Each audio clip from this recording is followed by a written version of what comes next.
Hi, I'm Mike Forman, and welcome to the Week 4 edition of The Grid. I'm joined by Assistant Sports Editor Ray Castillo, and I guess we might as well just start right off. We have the big, what you would call, I guess, the inner-city showdown here between Victoria East and Victoria West out at Memorial Stadium. This year, West will be the home team. So first of all, Ray, you've seen East. You covered them last week in the district opener. Put up a lot of points. So kind of tell us where East is at right now. Yeah, a lot of points. It was the most points East has scored since 2016. They scored 72 against Miller, and it was an impressive come out for the Titans. And they got a lot of help offensively from Brandon Tumlinson. He had 5 touchdowns. Caleb Longoria made his first career start at quarterback, and he passed for 4 touchdowns. And Ethan White had some big catches. Wide receiver Ethan White had 3. And, the defense really did well. Miller scored 21 points in the first quarter, but for the next 2 quarters after that, East really looked good defensively. And, they're hoping to carry that into the big game against West. And that's really, like you said, Mike, that's the game everyone's going to be looking to.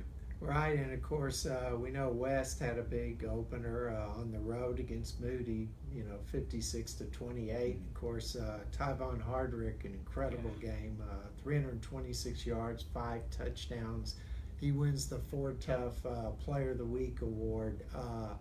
So I guess it's no secret that West, is going to, it's not saying that's all they do, but West, obviously, Hardrick is the major part of their offense, and what East is going to have to at least contain him to have a chance. Right, and you said it. He's a big majority of their offense. He's shown it, these first 3 weeks of the season. He was awarded for it, being the Ford Tough Player of the Week. And I went to East practice yesterday, talking with defensive lineman Bo Hopkins. He said, if they want a chance to beat West, they're going to have to stop Hardrick. And that's just what it comes down to. And sure, they have a lot of great talent on that team, but, like you said, he's the majority of it. And, if they can contain Hardrick, they feel like they have a good chance to win. So defensively here, I guess the keys for East obviously is to contain Hardrick. What would you say on the other side, the key for West defensively against East? Is it containing Tumlinson? Definitely Tumlinson. You're going to want to pressure Caleb Longoria because he showed last week once he gets in a groove and he looks comfortable, he really does look good, and he's pretty fast. That was my first time seeing him play a full game, and he really showed me a lot. Caleb did, and I believe those are going to be the 2 players they'll have to really keep an eye on. And Ethan White, it was a come-out game for him, and he was making some great catches, just really beating his defenders with his speed. So that's going to be something West will have to look at. Right, and of course West has at least, I'm sure they've looked at that tape, so they, this was their first real opportunity to see Longoria in action. Right. There's a lot of unknowns, of course, from both sides, because this year there were some changes made. Right. But I think the 2 teams have kind of settled into what they do, and I guess it'll come down to really, who executes the best on Friday night, I guess. I know it's kind of a cliche and everything, but turnovers always play a factor. And, of course, that game, emotions can be very high, as you know, for a big rivalry. And you really have to keep those in check. You want to play with emotion, but you don't want to let it get the better of you. Right, and that's something Coach Gonzalez told East at practice yesterday is do not get distracted. And I know it's kind of hard to stay focused with everything going on social media, the kids, having fun going back and forth. But, that's what happens in games like this. But, they'll come prepared. Another thing, Mike, that stood out, too, for East was the special teams. They were able to, enforce 3 turnovers. And it was just an impressive, time for them, too. Right, and of course, that'll be a big game out at Memorial Stadium. You'll be tweeting and keeping us up to date on that. There are some other games in the area which we don't want to forget about, of course. And this was kind of an interesting week because it started on Monday with 2 of our teams moving up to number 2 in the state poll. We had both Goliad and Shiner moving up to number 2. Goliad, I saw their game last week. George West is a very good team and gave Goliad a test in the first half. But in the second half, Goliad came out and blew it open. They had in the third quarter, they had 3 touchdown passes from Rocky Morris to Dontavian Clay. And I mean, Coach Bobby Nicholson recognized that George West was single covering Clay, and he saw the safety was too far over to really get over there. And as any good coach would do, when you have a talent like Dontavian Clay and you've got a man up, you're going to go to him. And Rocky did a good job of getting the ball to him, and it worked out for him. This week they've got a little different challenge. They go on the road. They play Rockport Fulton. Rockport Fulton is a slot T team, so that'll be a little bit different for them to try and stop. They have seen a slot T team because they scrimmage East Bernard, and I think Coach Nicholson did that on purpose because, as you know, it's extremely difficult to prepare in a week for a slot T team because you don't see that much anymore. You see more spread teams than you do slot T.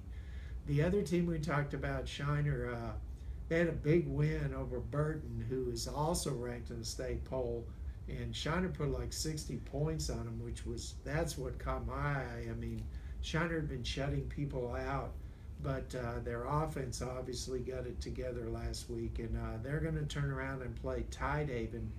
Tidehaven's had a rough go of it, but they've played some good teams. I mean, they've played Refugio, and Tidehaven is a very young team, so I know Shiner, they'll have to play. I mean, Tidehaven, Coach Lucio will always have his guys ready. You know a little bit about Tidehaven, don't you, Ray? Yeah, and like you said, it's been a rough start for them. You look at their loss last week against Palacios. Yeah.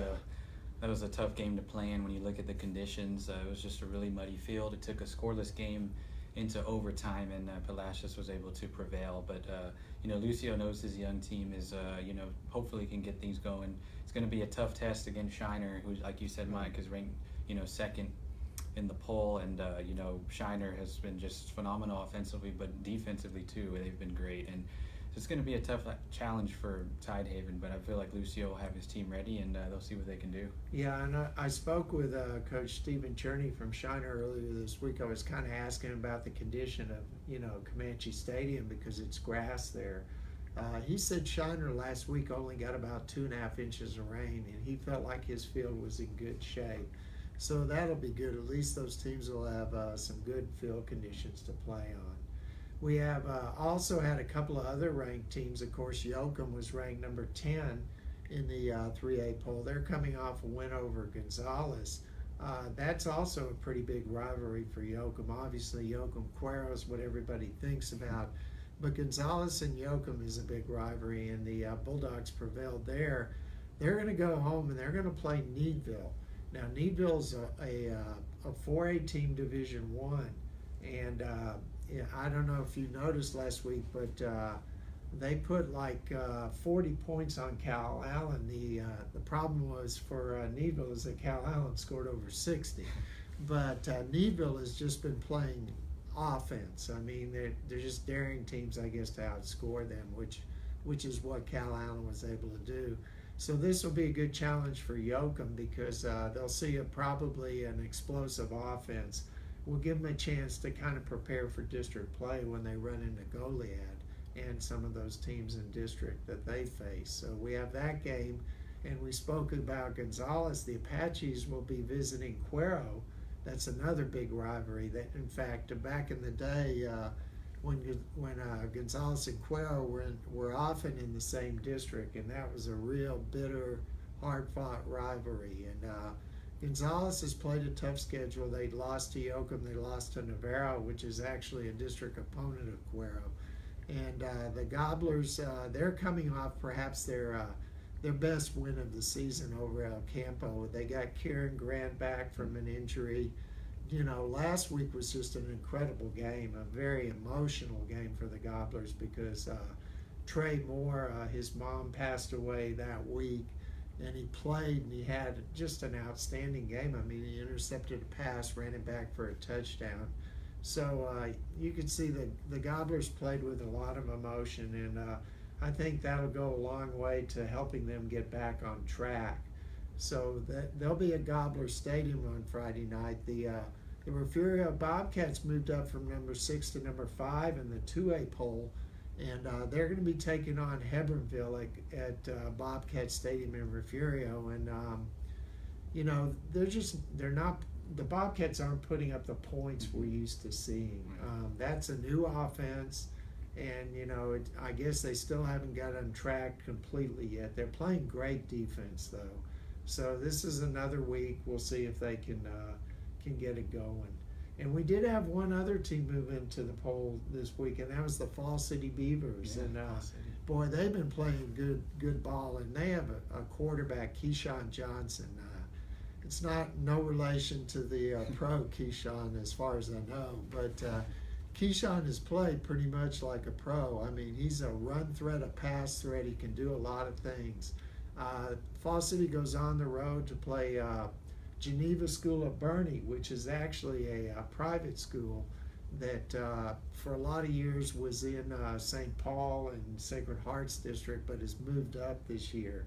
And they're a pretty good team, so Fall City will again have another good pre-district game. And of course, the only district game, like we said, is West and East. Mm-hmm. But next week we'll start with teams with 8-team districts, and that's Calhoun. Yeah. The Sandcrabs have this week off, and they'll start district next week against GP. But there's a lot of games this week. We're hoping that the rain maybe will hold off a little bit, because that's an interesting thing. How do you think the rain would play into East-West? It's going to be interesting, you know. And I sure know one thing. They hope that it, you know, it doesn't stop and rain. So it's going to be it'll be running the football, and you know they got the guys to do it if it did get messy. You know, you got Tumlinson at East and Hardwick on West, so it would be interesting to watch. But I know those guys are hoping it doesn't rain. Right. Well, we have quite a few games again this week, and you know, you can stay updated with all the games by following Ray or myself or David Vasquez on Twitter. Yeah. Or I'm sure you can follow, you know, advosports.com. That's how you stay up to date with all the games. They'll have all the scores and all the details. And next week we'll have some more district games, like we said, and we'll be back here on the grid.